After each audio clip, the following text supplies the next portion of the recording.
OCLionsFan.com. We have a DC United fan to help us preview a game from their perspective. Kyle Lewis, you could follow him on Twitter, Kyle Donia. He is a huge DC United fan, season ticket holder for the last 5 seasons. Started following as a child in around '96. So welcome to the Fan TV for Orlando, Kyle. Kyle watched the previous match preview that Ron and I did on Wednesday. So, Kyle, what do you want to add, or what is there anything about DC United that we should know? I thought it was a great match preview. One of the first things that jumped out at me is Bill Hamid was not the Chicago player of the match; he was the DC player of the match. But in all reality. When you guys are discussing the DC lineup, I'm not sure how familiar you are with the way that Ben Olsen sets his lineup. There's a lot of mystery and there's a lot of guile about it. So, while you might assume that Bill Hamid will be starting this game, we sort of assumed he was going to start the last 2 games, and Andrew Dykstra popped in as a substitute for both of those. It's a little bit different circumstance this time around because we actually have a nice 7-day rest. Prior to that, we played 5 games in 14 days. So there was a lot of people getting little knocks here and there between training and just the schedule in general. But I guess my point is that in trying to decide on the DC United opposing lineup, predicting that accurately, if you can do it correctly, you might as well go out and buy a lottery ticket because you're on a hot streak. This is a team that's put together about 13 different lineups in the 16 league games that we played. So there's a lot of turnover, but I mean, it's both a good and bad thing. We've got a very deep team this year, and we've had a lot of players that have come onto the team that have transitioned in pretty seamlessly, and so we're ready for the weekend. It's nice having a little break in between. So. All right, well, I didn't know that you guys had so many starting lineups, and I would also assume that most Orlando City fans didn't know. I'm sure there's some that do, but personally, I didn't. So thank you for that tidbit. And what is maybe give Orlando City fans a player to watch that they might not know about that has seamlessly come in, whether it be someone who starts, I guess regularly isn't a fair word, or if it's just a frequent sub, just somebody, not somebody that we wouldn't keep our eye on otherwise. Okay. I guess I can go over about 3. You've already spoken about Bill Hamid. If he plays, he obviously did a very good job against you guys in the first game of the season that we played against each other. But someone that you probably wouldn't watch, look for Jairo Arrieta up top. He'll probably start this game.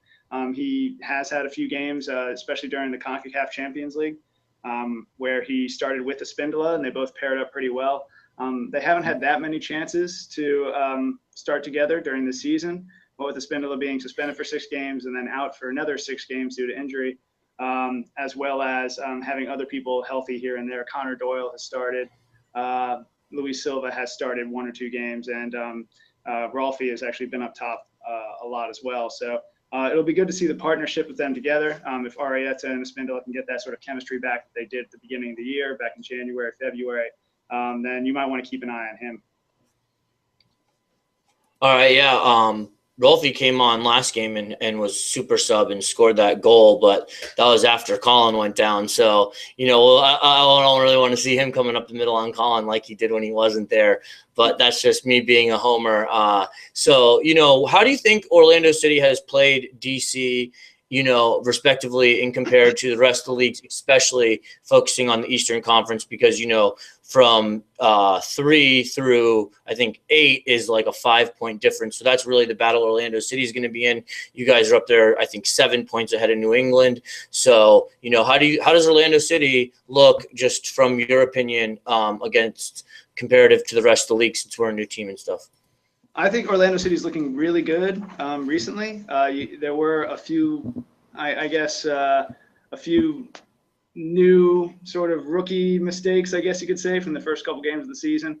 I don't know how you guys did not beat us in the first game, putting up as many shots as you did. Praise Hamid. But you guys have won. You've won what, like your last 4 games? I think the last time you lost. Well, we won 2 and draw 2 in the last 4. Oh, okay, that's right. So you haven't lost in the last 4 games. I think your last loss was actually against us during that season. Yeah, it was against you guys. Yeah, you guys are looking great. I'm severely impressed with Kyle Laren. I know you guys won't have him. He's probably he's playing with the Canadian national team, right? But it'll be good to see So Saren is also out too, right? He's playing. Yep, Saren's out too. It'll be good to see. Probably Okugo will come in for him, right? For Saren, yeah, and Ribeiro will start up top. Yeah, Ribeiro is really good. He's a really big guy. The thing is, what I find interesting about Ribeiro is, I don't know if the history that he's played, and when he first came into the league, I think it was Philadelphia that had him. They tried to put him as like center back, and then they tried to put him at striker, and then they put him in so many places he didn't know what he was doing. But he's looking really good. He's it's like 6'4". He's a big guy. So he'll fit in nicely while Laren is out. Up here in DC, we love Lewis Neal. So if you guys put him out, you know that we'll be happy. You guys can have Neal back. Oh no, he's great, man. Didn't he score like the first goal for Orlando back when your team first started? I don't know, but he's boring. He might be pretty boring until he's not boring. He scored that U.S. Open Cup for a goal for us back in 2013, and we've loved him just before then and after. So if you guys win 17-0, it'll be fine as long as Lewis Neal scores all of the goals. I think the Breck Shea at left back is probably the best possible thing for. Well, he's moved up. He's on left wing, and Bowden plays left back now. Yeah, I think that's how it's gonna come this game too. Now that Shea's coming back from the U.S. national team game or national team week. So yeah. But I don't know. I just really like Shea at left back. I feel like he's a very forward and back kind of player. I don't know if he actually knows how to turn left or right. He's like a double Zoolander sort of guy. He can't turn left, he can't turn right. He just goes backwards and forwards the entire game. So having him on the left wing, if he can come inside a little bit and provide Ribeiro another big man up top, you might see some goals out of him.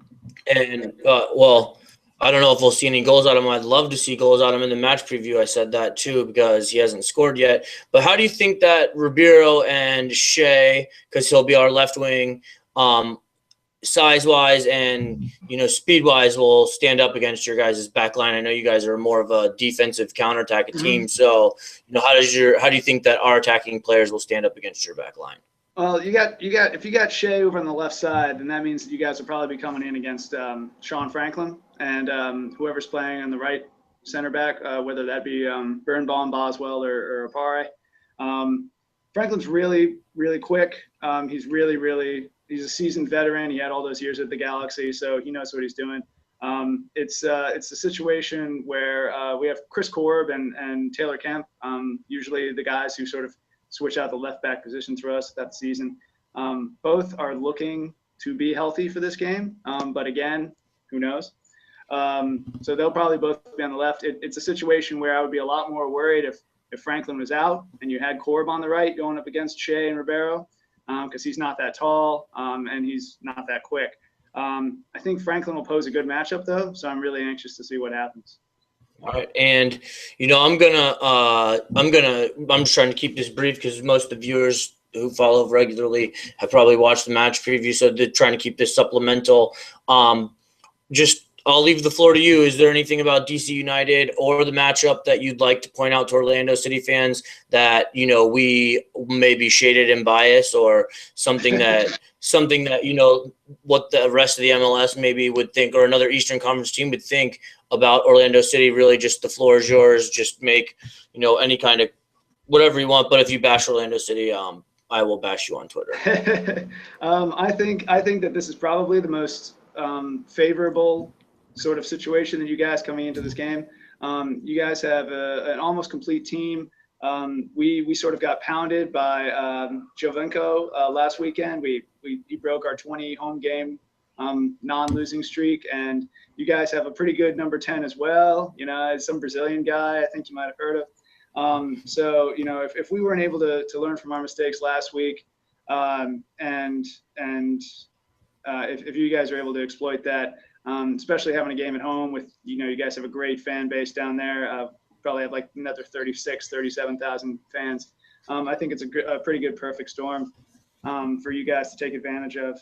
Probably the only thing I think you have going against you is that we do have a pretty healthy team in our respect. We tend to have a lot of guys that are injured at one point or another, but most of our guys are in. You will probably see Hamid. You'll probably see a lot of the older veteran guys that might be out, that are normally out for like exhaustion or a small knocks or something like that. So I think it's going to be a great matchup. I don't know about you, but I think it's going to be a terrific game no matter what happens. Well, in the match preview, Ron and I both thought we would see a 1-1 draw. What's your prediction? It's funny. I did watch your match preview, and I too was thinking a 1-1 draw. So, all right. But I can't go with you guys. So I'm going to have to pick something different. I'm going to say it's going to be a 1-0 DC United win. Okay. Well, that seems like a homer pick, and I would expect nothing else. I try to keep it, I try to give just my fair opinion because I'm not neutral, but I try to be as neutral as I can sometimes. So, Kyle, we really appreciate you coming on the channel. Thank you very much. If you want to just give anybody, I was asking fan cam after the games if people want to give anybody a shout out. So that's my standard question. Do you want to give anybody a shout out, Kyle? Anybody in general? No, I'm just, Vamos United. Hopefully we have a good visitors group down there. So you guys stay cool down in the hot swamps of Orlando. And thanks for having me on. It's been a great time. Feel free to follow me at Kyle Donia. So. All right, Kyle, thank you very much. And I would assume you guys are going to see Kyle again. Maybe not this year because we don't play DC, but hopefully we'll see Kyle in the playoffs.